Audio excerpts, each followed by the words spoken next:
The dating of the Gospels. Not long ago, a friend of mine came to me upset because his son had come home from school telling him he had learned in religion class that the New Testament Gospels were written over 100 years after Jesus died. My friend's son wanted to know, is this true? Were the Gospels really written that long after Jesus lived and died? How could they be reliable if so much time had passed between when Jesus lived and when they were written? And how could the apostles and their followers have written them?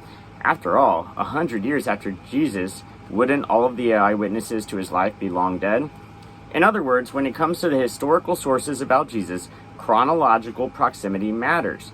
Now, it shouldn't if you believe the Bible was divinely inspired and inerrant, right? I mean, didn't God kind of do some magic on the people's brains so they wrote better?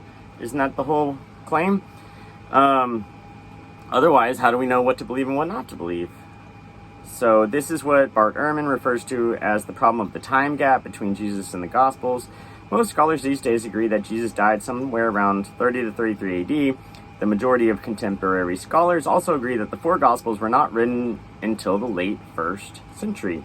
According to standard textbook instructions like the one written by Ehrman himself, Mark is usually dated about AD 70, Matthew and Luke about 80 to 85, John's Gospel around 90 to 95.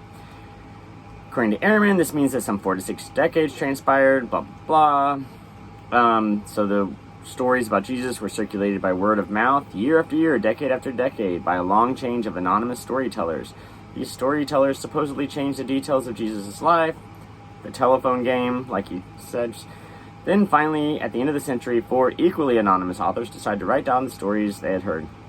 Only then did the Gospels, as we know them, start to come into existence.